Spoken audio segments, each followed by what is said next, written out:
Namasté. Voilà, alors aujourd'hui une petite surprise.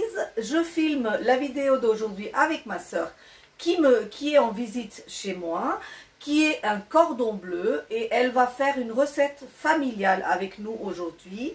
C'est une recette végétarienne, protéinée, très très bon pour la santé. Ça s'appelle le khichdi et c'est un mélange de différents grains, céréales, légumes et épices. Alors à tout de suite pour la recette. Alors voilà, voici les ingrédients. Nous allons faire ce plat pour 6 portions. Ce que nous faisons, c'est souvent un repas qu'on fait pour le jour où on est fatigué, on rentre d'un voyage et on a envie de manger quelque chose, un plat unique mais qui apporte énormément de confort. Moi je le fais et je le mange sur plusieurs jours. Je fais même des portions que je congèle parce que de temps en temps, quand on est fatigué ou on ne se sent pas bien, on sort une portion et on le réchauffe et ça réchauffe vraiment le cœur. Il y a énormément d'ingrédients, mais je peux vous promettre que ça en vaut la chandelle et que vous allez vous régaler tellement que vous allez le faire tout le temps. Je vais aller doucement et je vais vous expliquer les ingrédients pour 6 portions. Je ne dirai pas 6 personnes parce qu'on mange souvent plus d'une portion, donc 6 portions. Pour commencer avec les grains, avec les céréales, j'ai pris 2 portions de riz. Donc je prends toujours la même portion que je multiplie. 2 portions de riz, une portion de multigrains. Donc ça c'est quelque chose que j'achète dans les magasins bio, mais que j'ai vu qu'on trouvait aussi dans les grandes surfaces. Il y a un petit peu de tout dans ça. Alors, si vous n'avez pas toutes ces choses-là, vous pouvez prendre celui-là et mettre que ça plusieurs fois. Voilà, parce qu'il a beaucoup de grains à l'intérieur.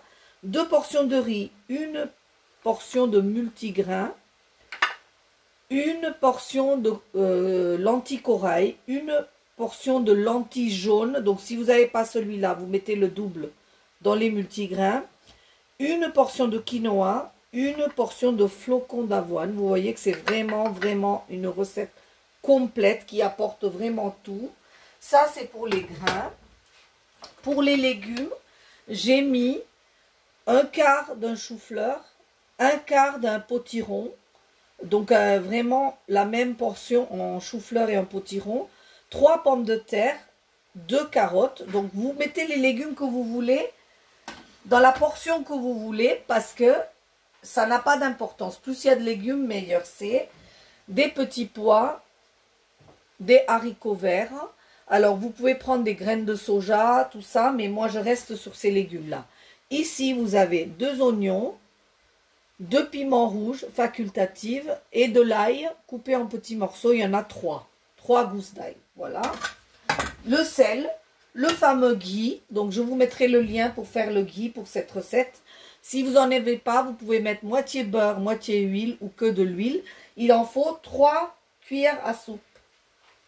Et ensuite, en épices pleines, 2 feuilles de laurier, des graines de poivre, 1 cuillère à café, 5 ou 6 gousses de, ici, de clous de girofle, 5 ou 6 cardamone, regardez, I show it on the screen, là, et 2 bâtonnets de cannelle, voilà. Et ensuite, dans les épices en poudre, il faut 2 cuillères à café de curcuma, 1 cuillère à café de cumin, 3 cuillères à café de coriandre en poudre, et un peu de piment, ce que vous voulez mettre ou pas. Voilà pour les ingrédients. On va passer maintenant à la recette. Donc voilà, regardez. Nous avons mélangé tous les grains. On les a lavés et essorés. Il n'y a plus du tout d'eau là-dedans. Vous n'avez pas besoin de les tremper à l'avance. Vous les lavez correctement parce qu'il y a toujours une couche par-dessus qui n'est pas bonne, comme une poudre. Vous lavez, essorez et vous réservez vos grains. Ici, nous avons pris une cocotte minute. Vous pouvez prendre une gamelle à fond épais, mais moi je prends une cocotte minute. Dans cette cocotte minute que j'ai chauffée, je mets mon ghee ou l'huile. Regardez. Donc 1 cuillère à soupe de ghee ou d'huile de cuisson. de votre choix. Voilà, que je laisse fondre au fond de la gamelle.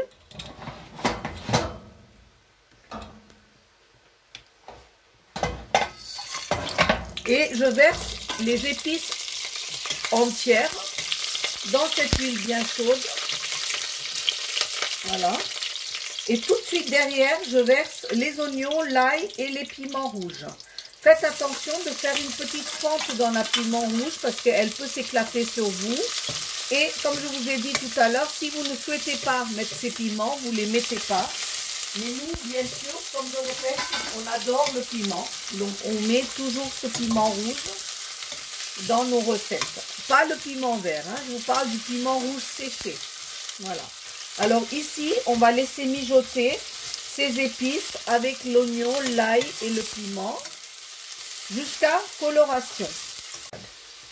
Voilà, donc nous faisons pas griller du tout, hein.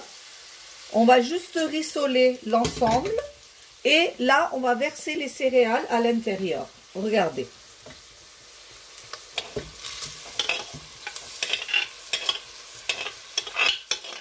How did you get all the water out? Through the colander, I strained it out. Ok. Regardez, il n'y a pas d'eau. Tout l'eau a été enlevée parce que l'idée, c'est de griller tous les grains et tout ce qu'on a mis, les céréales, avec cet ensemble de ghee, d'oignons, d'ail et de piment pour avoir ce goût noisette grillé. Donc, si vous mettez de l'eau, ça n'arrivera pas. Il faut vraiment enlever tout l'eau.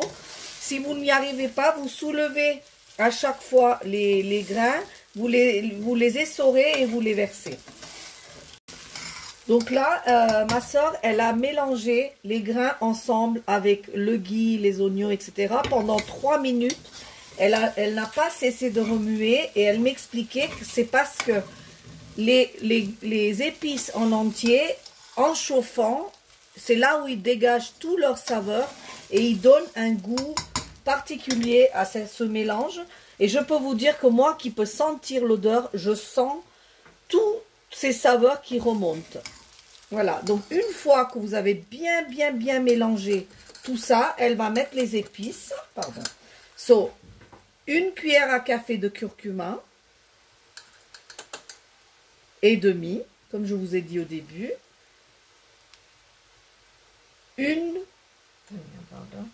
cuillère à café de coriandre en poudre, demi cuillère à café de paprika ou de piment rouge selon les intensités.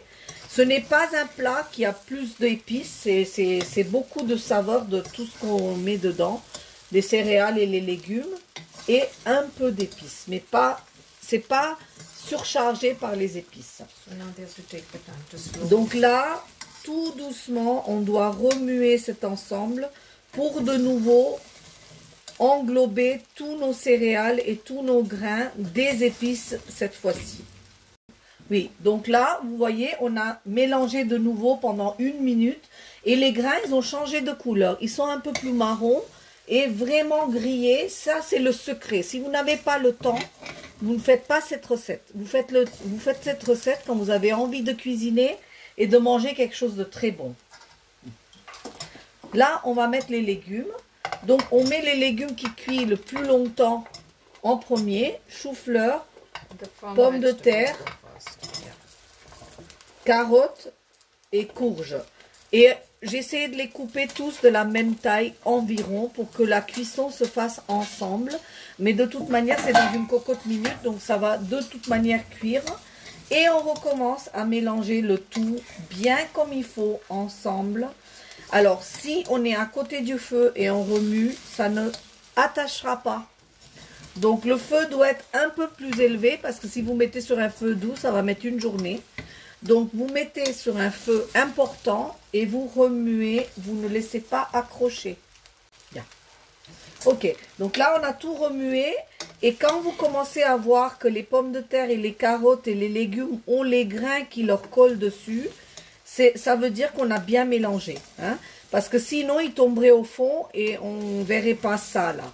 Donc là, alors ma soeur me disait aussi, donc elle s'appelle Charmela, donc elle disait aussi que si vous n'avez pas de cocotte minute ou vous n'avez pas l'habitude de cuisiner avec une cocotte minute, vous prenez un plat à fond épais et la cuisson sera plus longue. C'est la seule différence qu'il y a.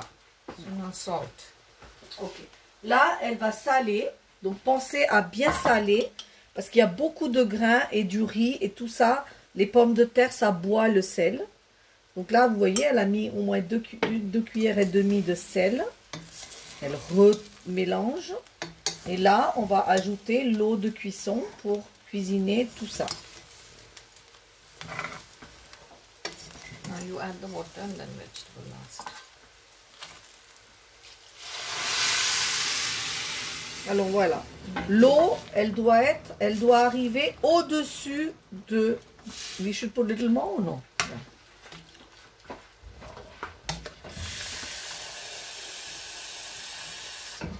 Donc vous voyez, là, elle a remué, l'eau elle est remontée, mais elle doit couvrir les légumes parce que ce n'est pas un plat sec, ça fait comme la consistance d'un risotto. Donc ça doit être un peu collant parce que ça tient au ventre et comme il n'y a que des bonnes choses dedans, on n'a pas faim mais on n'a pas les calories. Voilà, donc il faut vraiment que ça couvre. C'est très important, sinon vous allez avoir du ciment, quelque chose de très sec. Donc il faut avoir l'eau qui arrive au-dessus des légumes. Et là, on va ajouter les 2 derniers légumes qui, eux, n'ont pas besoin d'être grillés, mais qui, eux, vont cuire plus vite. Donc ça, on le met en dernier. Voilà. Et on remue, on repart pour un tour. Give it one stir. Voilà, juste histoire de tout mélanger correctement.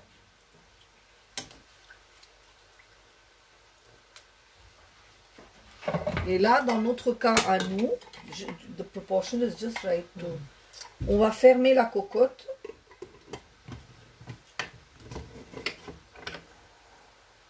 Et on va laisser cuire, Amni.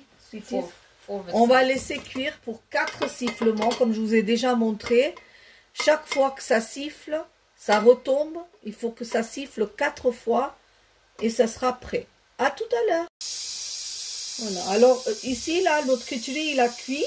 On a fait déjà 3 sifflets. On va attendre de vous filmer la 4e pour que vous voyez ce que je veux dire. Donc au bout de 3, à chaque fois qu'il fait ça, il retombe. Moi, je ne le touche pas. Et il remet de la vapeur et il recommence. Donc là, il va recommencer. Et là, ce sera le 4e. Et je vais couper le feu. On attend. Donc là, on a fait une cocotte minute pleine. Parce que je peux vous dire que moi, je vais me régaler. Et je vais manger ça plusieurs fois. Voilà, regardez.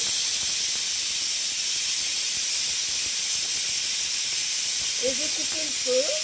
Je laisse retomber. Vous allez voir. Voilà. Et là, la cuisson est finie. J'ai coupé le feu et je vais laisser la vapeur s'échapper complètement avant d'ouvrir la cocotte. Et voilà. Donc, à partir de 4 sifflets, j'ai coupé le feu et là, il n'y a plus du tout de vapeur. J'ouvre la cocotte minute et je découvre mon khichdi au même temps que vous. Voilà. Donc, vous voyez, tout est cuit. Là, il y a la dernière étape. Je fais chauffer une petite gamelle ici. Là, et là je vais ajouter ma dernière cuillère de ghee ou d'huile. Donc je vais vous mettre le lien pour le ghee parce que c'est quand même quelque chose de très très bien, ce beurre clarifié. Voilà, je le laisse chauffer et ça c'est le dernier, c'est ce qu'on met par dessus pour donner un maximum de goût. Donc c'est la dernière étape du khichdi. Voilà. Ensuite, une fois que ça c'est chaud, on va juste ajouter des piments, voilà. Voilà, donc nous on met ça parce que c'est vraiment, vous pouvez mettre de l'ail et le griller au dernier moment et le poser par-dessus. Nous on fait ça avec du piment. Donc on met 2 piments séchés qu'on va laisser infuser dans le ghee, qu'on va verser par-dessus. Voilà, donc là on a laissé infuser les piments dans le ghee. Et on va ajouter une cuillère à café de grains de cumin. Parce que le cumin, on n'en a pas mis dedans. On a mis de coriandre en poudre, mais pas de cumin. Donc là, cette étape, vous pouvez le faire avec de l'ail et du cumin grillé à la place du piment.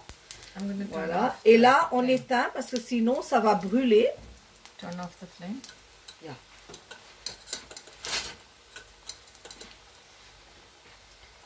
Là, on met une cuillère de curcuma et une cuillère de piment en poudre.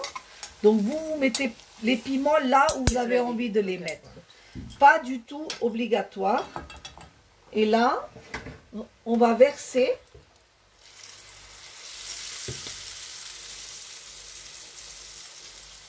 l'autre.